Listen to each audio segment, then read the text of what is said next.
नमस्कार। बढ़ते social media इस्तेमाल के इस युग में जहां लोगों में वर्चुअल ऑडियंस के बीच फेमस होने का चांस बढ़ रहा है, तो वहीं दूसरी ओर इसके काफ़ी नुकसान भी देखने को मिल रहे हैं। हाल ही में डीप फेक के मामले ने लोगों का ध्यान अपनी तरफ खींचा। कुछ लोगों में फेक और डीप फेक को समझने में भी कन्फ्यूज़न है, तो उन लोगों के लिए मैं कुछ एक मैथोलॉजिकल एग्जाम्पल से समझाना चाहूँगी।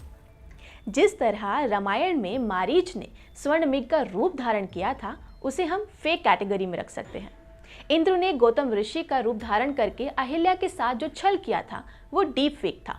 और जिस तरह युधिष्ठिर ने द्रोणाचार्य को अश्वत्थामा के वध का जो आधा सच बोला था, उसे फेक न्यूज़ की कैटेगरी में रख सकते हैं।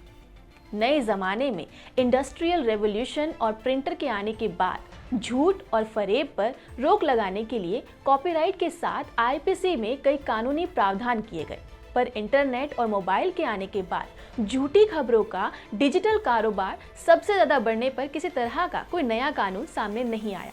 भारत में 2020 में आईटी कानून बने थे, उसके बाद समय के साथ ज़रूरी कानूनी बदलाव नहीं हुए, जिससे डीप फेक जैसे खतरे बढ़ गए।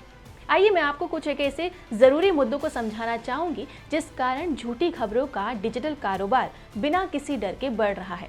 कारण नंबर 1, सोशल मीडिया में 1/3 से ज़्यादा अकाउंट्स बेनामी, गलत और फर्जी तरीके से एक्टिव हैं।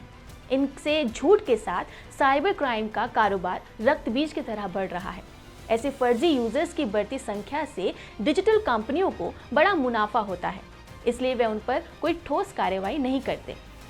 कारण नंबर 2, आम जनता से जुड़े साइबर क्राइम के मामलों में पुलिस आमतौर पर एफआईआर दर्ज नहीं करती।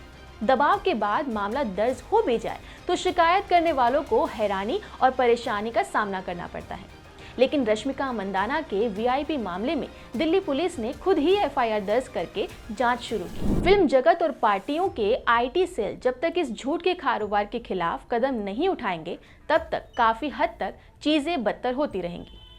तीसरा कारण है कि ज़्यादातर लोग सोशल मीडिया में अपनी फ़ोटोज़ और वीडियोस शेयर करते हैं, और ऐसे में डिजिटल कंपनियां गैरकानूनी तौर पर इन डाटा की चोरी कर रही होती है। इसके गैरकानूनी इस्तेमाल और आर्टिफिशियल इंटेलिजेंस की मदद से डीप फेक फ़ोटो, ऑडियो और वीडियो बनाने के साथ साथ इसका सर्कुलेशन करना भी आसान हो जाता है।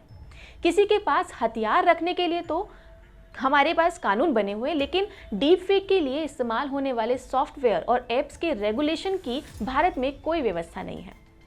कारण नंबर 4, डीप फेक के कारोबार की जड़ें पर्सनल डेटा के इलीगल इस्तेमाल से जुड़ी हुई हैं, जिसके लिए भारत में अभी कोई खास कानून नहीं है।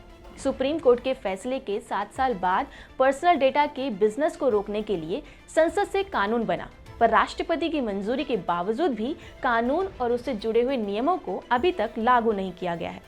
डीप फेक से निपटने के लिए आईटी मिनिस्टर ने सोशल मीडिया कंपनी के साथ मीटिंग बुलाई। आईटी एक्ट की जगह डिजिटल इंडिया कानून लाने की कई सालों से सिर्फ चर्चा ही हो रही है। इन जरूरी मुद्दों पर कानून लागू करने के बजाय डीप फेक के मुद्दों पर शोर मचाना कहीं ना कहीं मुद्दे से भटकाने की तरह है। सरकार ने यह भी कहा है कि अगर सोशल मीडिया कंपनियां डीप फेक के खिलाफ कार्यवाही नहीं करती तो उससे उनका लीगल प्रोटेक्शन खत्म कर दिया जाएगा, पर इंटरनेट कंपनियों को पोस्टमैन की तरह मानते हुए अंतर्राष्ट्रीय स्तर पर कानूनी सुरक्षा मिलती है।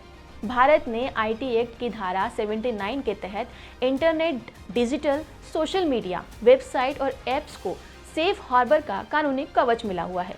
ऐसे में ज़रूरत है कि भारत इन सभी मामलों को ज़रूरी समझकर डिजिटल इंडिया कानून लाने में जोर दे, ताकि डिजिटल खतरे से बचा जा सके। इस पर आपकी क्या राय है, हमें कमेंट करके ज़रूर बताएं। नमस्कार।